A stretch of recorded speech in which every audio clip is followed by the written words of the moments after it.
Добрий день. Hello, welcome everybody. My name is Olga Atamanova, and I'm glad to welcome you in the Media Center of Ukraine. We have a very important topic today. We will be talking about the missing persons under special circumstances, which is very important for our society. We will be talking about algorithms of actions. We will be talking about the DNA testing. We will be talking about the tools of support for the members of families of the missing persons. I would like to introduce to you Artur Dobroserdov. He is a representative of the Commissioner for Missing Persons under Special Circumstances. Hello. I would like to warn immediately. We understand that we have relatives of the missing persons. We will have an opportunity after the first part. You will be able to pose questions in a more private conditions.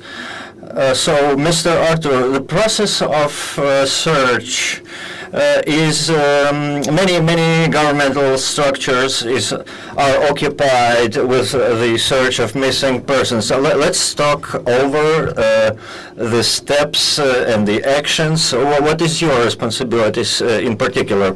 Okay, let's begin with starting August 2023, formation of the policy international under the international guidelines is posed for is a responsibility of the Ministry of Interior Affairs and also a presidential secretariat.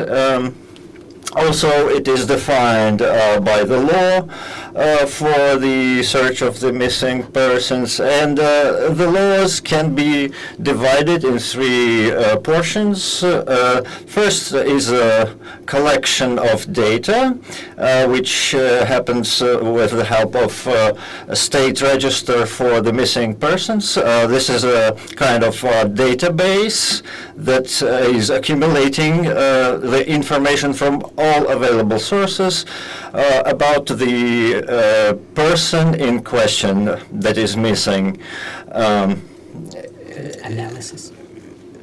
To realize this task, a hotline was created. And this hotline is accepting any kind of information related to a missing person. 14 regions of Ukraine already have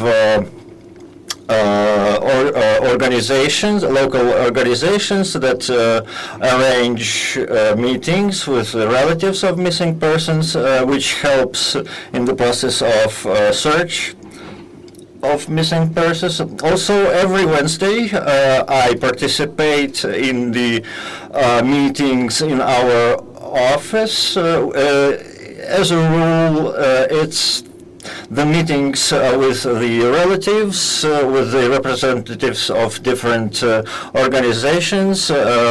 Certain answers can be given during these meetings. On the other hand, this portion is also divided in the portion into the steps that are required for organization of the search. We have this register helps not only us but all other bodies responsible for the search of missing persons.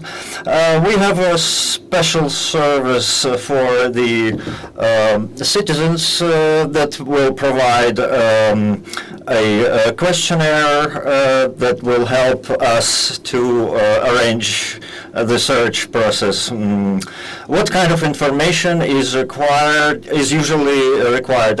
It's information that is immediately available and maybe available later because relatives or close ones could be under stress at first, and then they can remember some more details. So it's okay to provide this information later. I have a question about our defenders. As we heard, over 1,000 bodies were returned from the Russian Federation of the deceased defenders. So what are the challenges when identifying these bodies? Well, indeed, there is a lot of challenges during the process of an identification of those bodies. So every month we have one or two events of repatriation of the bodies from the enemy territory, and the number of the bodies returned is getting bigger and bigger every month. Everybody is following this topic right now in Ukraine, so everybody knows about it. So what's important in this matter? In majority of cases, the bodies that are returned are in quite a difficult condition for visual identification. There are cases when it is impossible to work with the bodies because they don't even have the fingerprints available for identification. So we have to resort to the DNA testing. So what aspects are important for the relatives of the military person that's missing or civilian person that's missing? It's the samples that need to be taken and accounted for in the governmental register of the DNA samples. And in regions close to the front line, it's sometimes difficult to submit those samples to the DNA register. Also, there are cases when a lot of different international organizations are involved. There is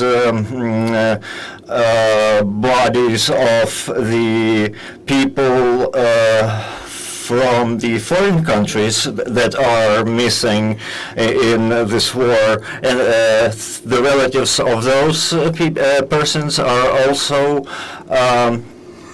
required to submit biological samples.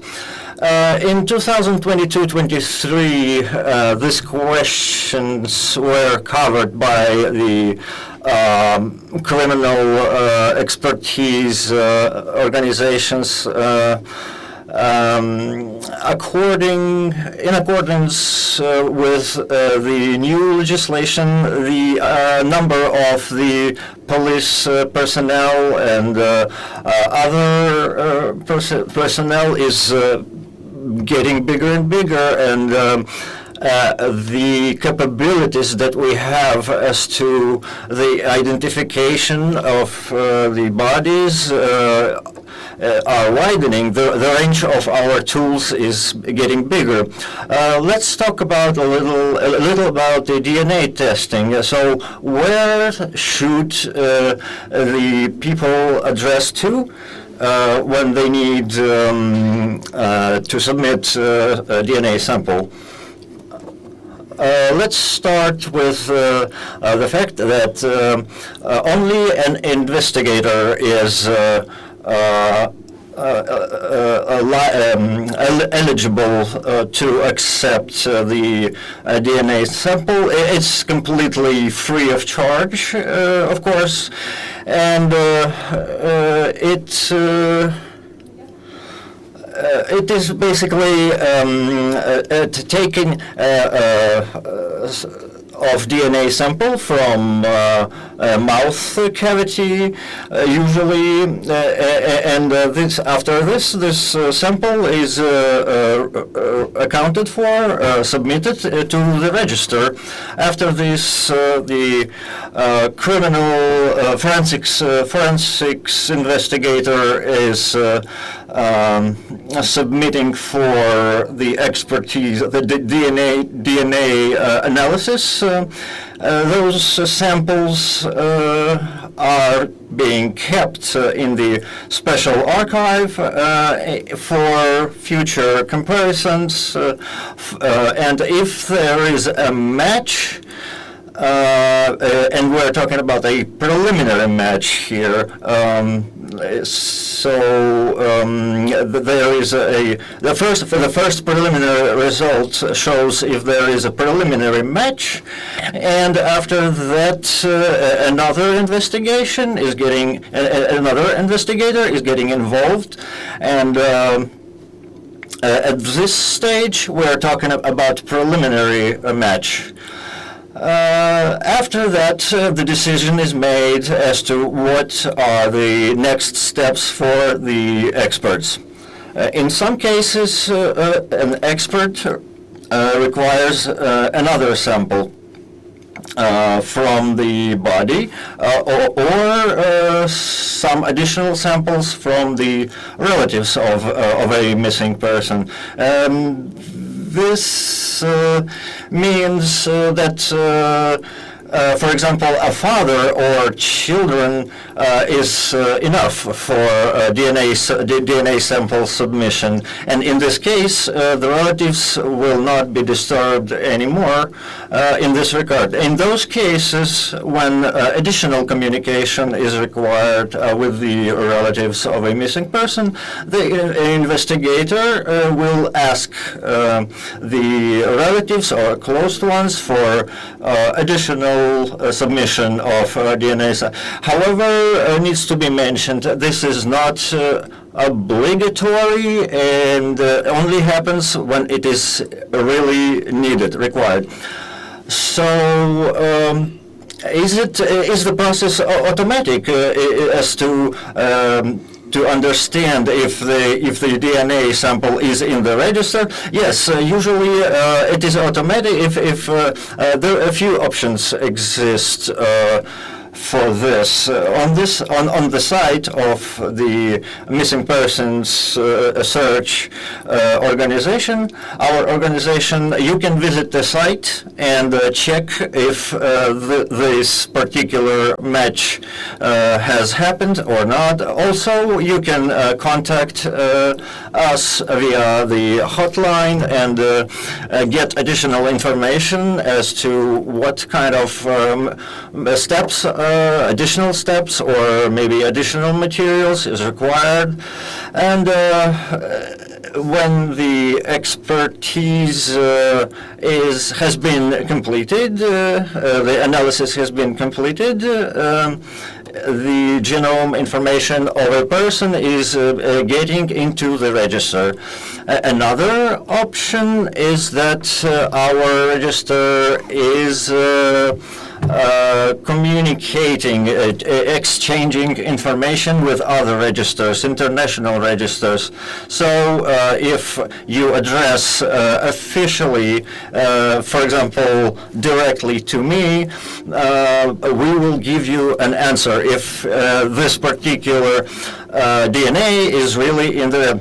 okay, let's talk about some particular cases as to missing person. For example, during these latest attacks, there is missing persons, and there is people who want to submit for investigation and research.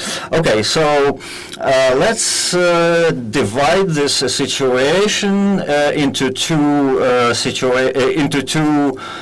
basically ways of action for submitting and check DNA samples. So you address to the coordination staff. This body is responsible for clarification of all the obstacles for the missing person. Information from the Russian Federation, from the enemy, is coming only through international organizations like Red Cross, for example. In other cases, the procedure is as follows. People should submit a request to the to a governmental organization responsible for accepting these requests. This has to be done in a short order, preferably. But we need to understand that as of right now, we have 70,000 people missing. And unfortunately, I have to say that for the majority of the missing people during this war, we will get information only the end of the war. This is when there will be practical possibilities to arrange for the teams, organization of the search teams, of the search groups in the zones on the territory that are now under heavy war combat shelling and that are now out of reach.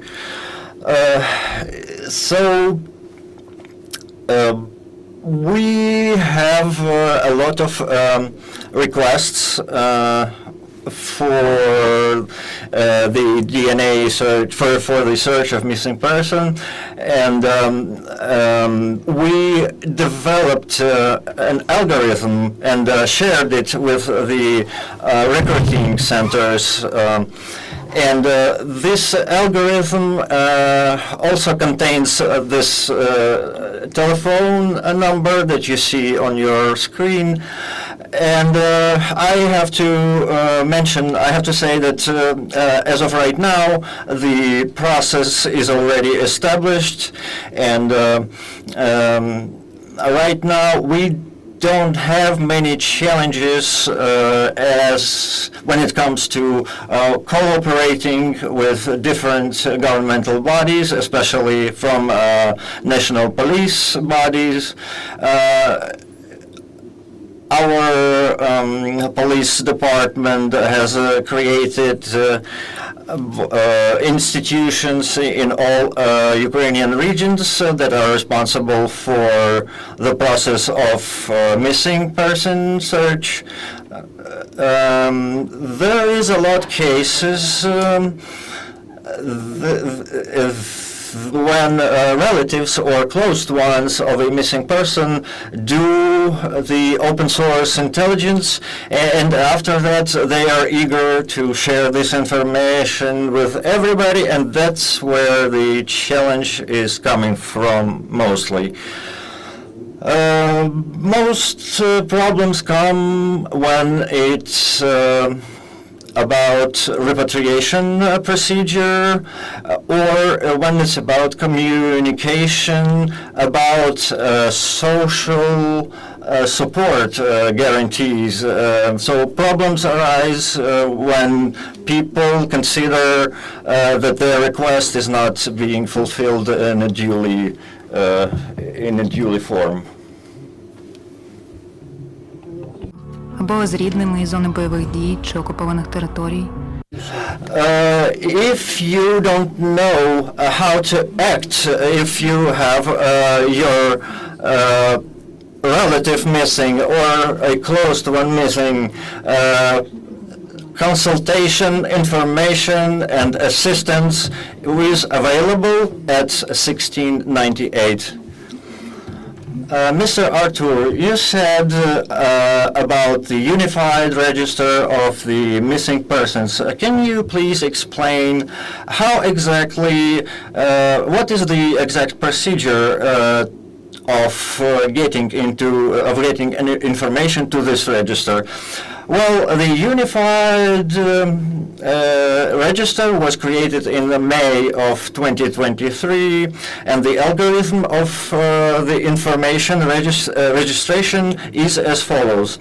After the May 2023, all the information from the National Police Register is being downloaded into this register. This information is being checked if it's actual and factual, and what were the exact circumstances of a person missing. After that, the specially appointed investigator is checking, is formalizing this information in this register, and the fact of a person actually missing is being established. Another possible development of this process is that the person, for example, is not actually missing. It is maybe deceased, or maybe it's even alive.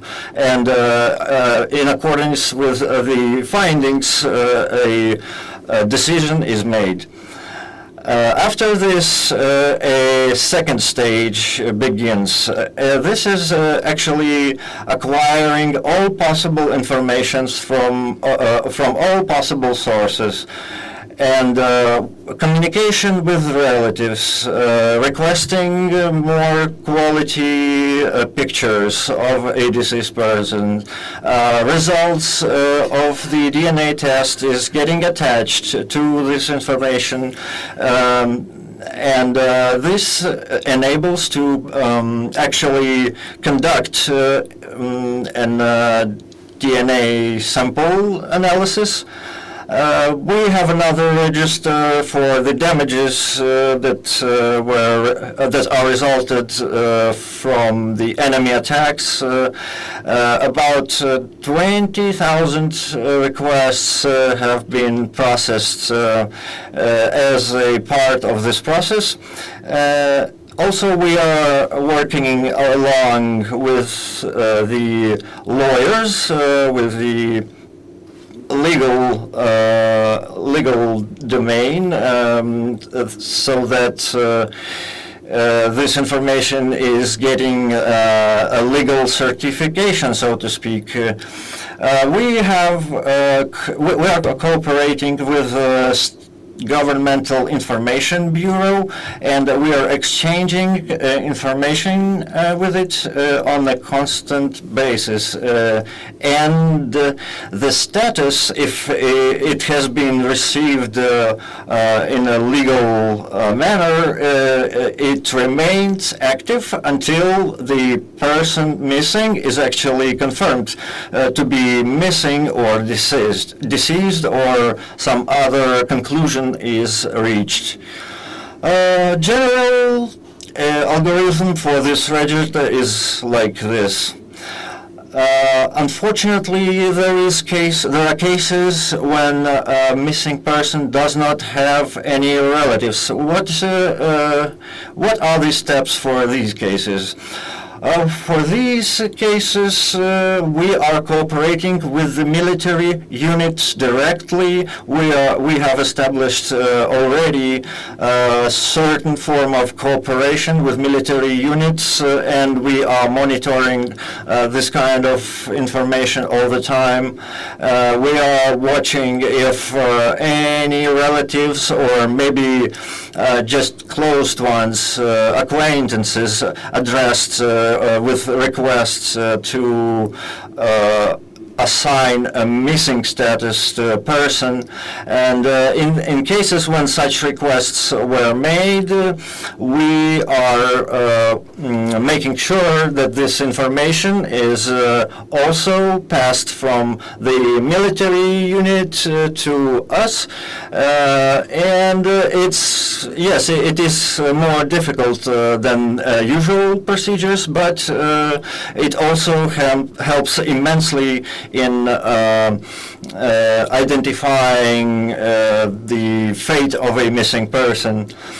In cases like the ones that we are talking about, we also monitoring. We're applying open source intelligence. We are monitoring media resources.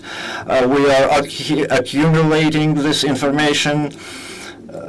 We understand that in your work, technical capabilities are very important. Like, for example, DNA analysis is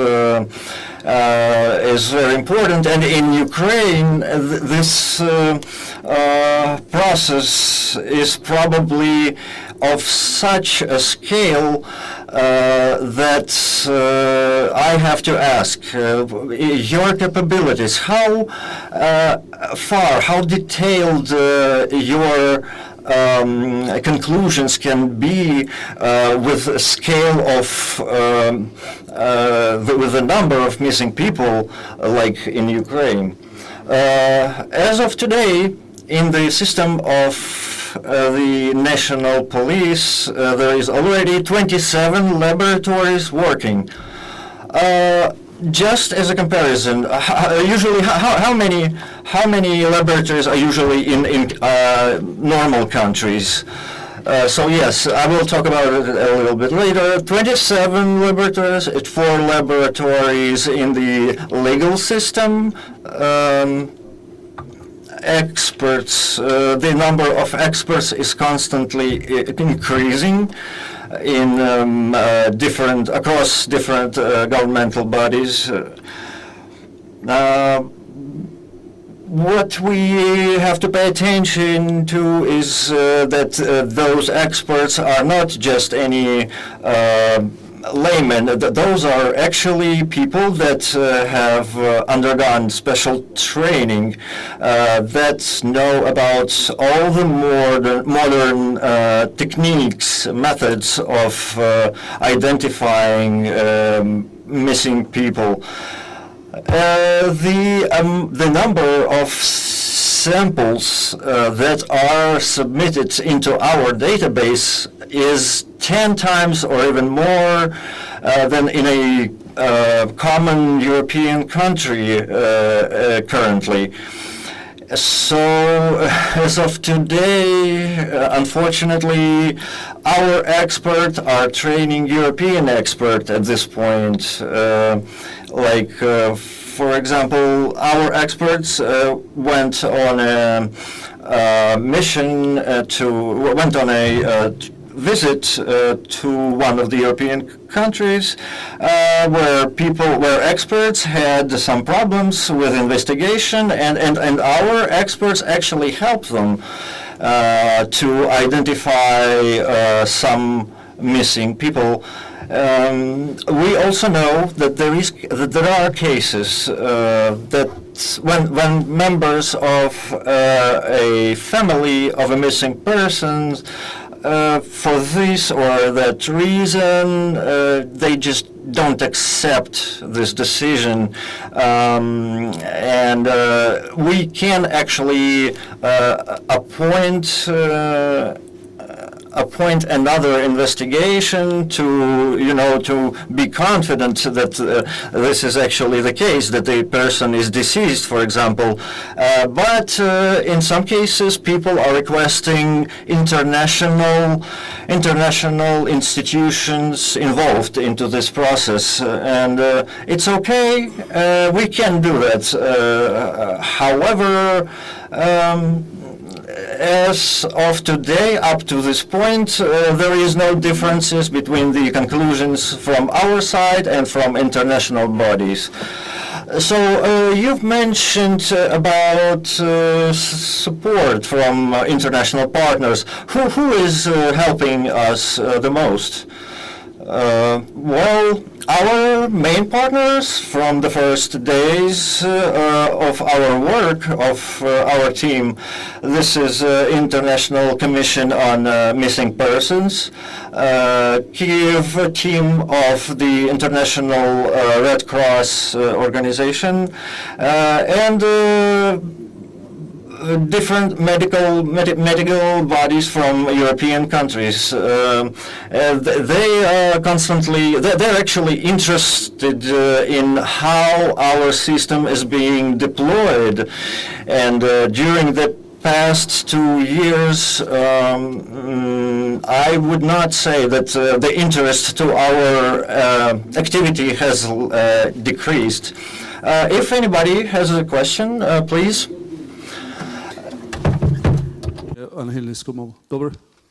Okay.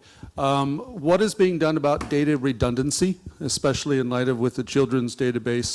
It's been a big concern for families.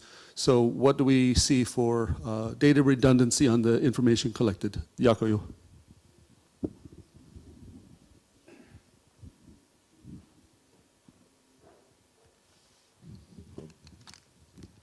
Я ще раз попрошу. Що стається з тією інформацією, коли ви її збираєте, але вона зайва, вона не потрібна, наприклад, у розшуку дітей чи тощо? Будь-яка інформація перевіряється, аналізується.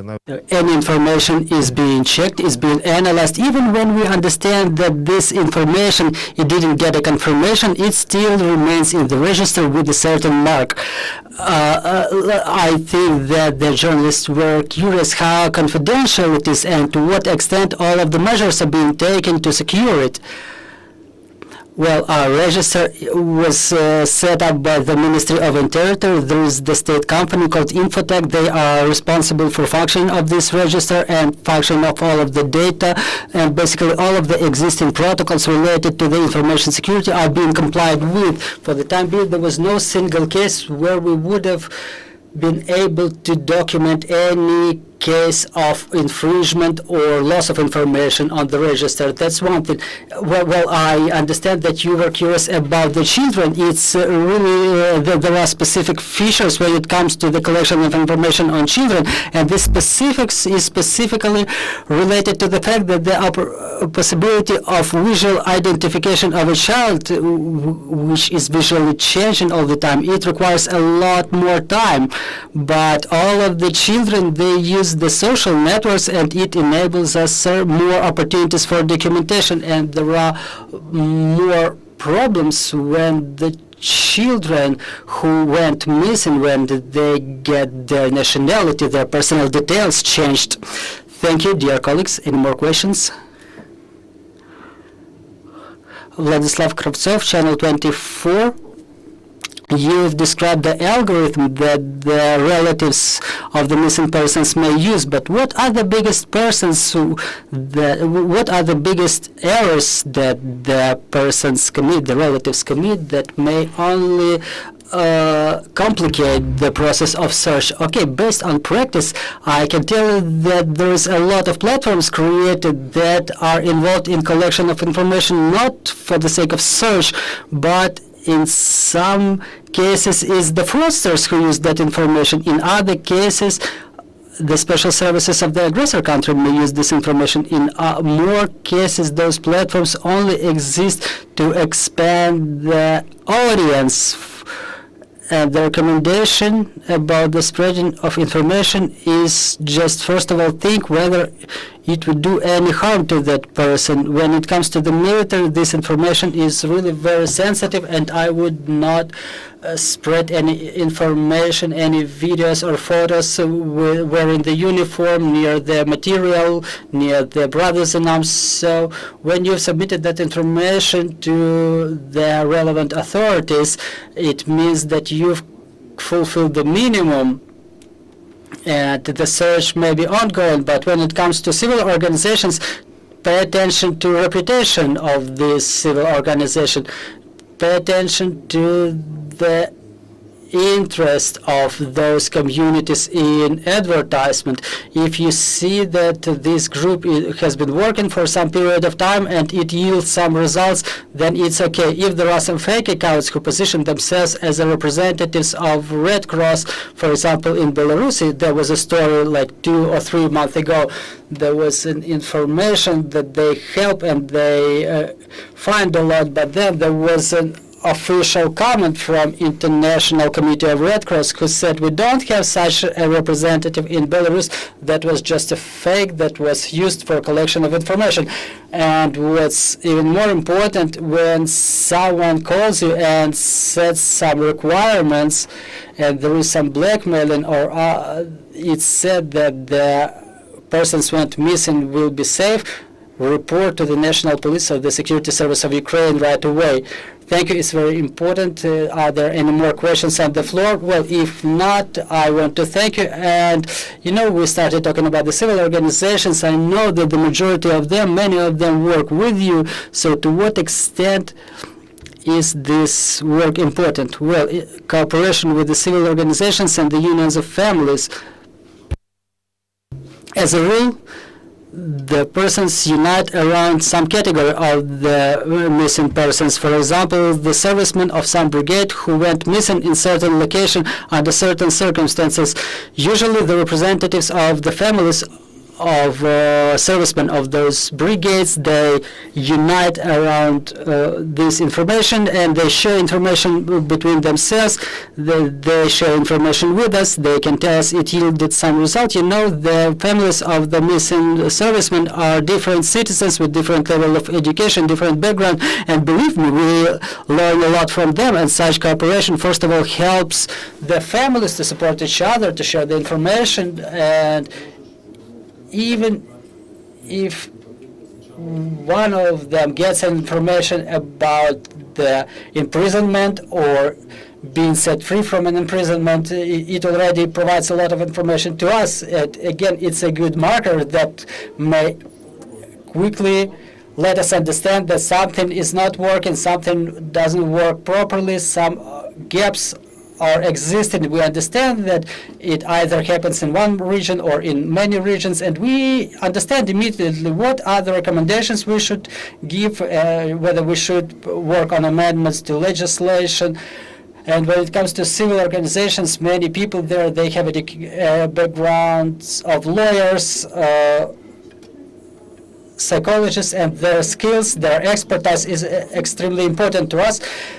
Well, thank you, dear colleagues. Let me remind you once again, joining us was Artur, Dobroserdov, the Commissioner for the persons who went missing under special circumstances. Thank you for joining us during our broadcast, and we hope that all of our defenders will be coming back home soon, healthy and alive. And we want to thank our security and defense forces, thanks to whom we can continue holding events like this. Thank you. I wish everybody to hear good news about the persons who went missing.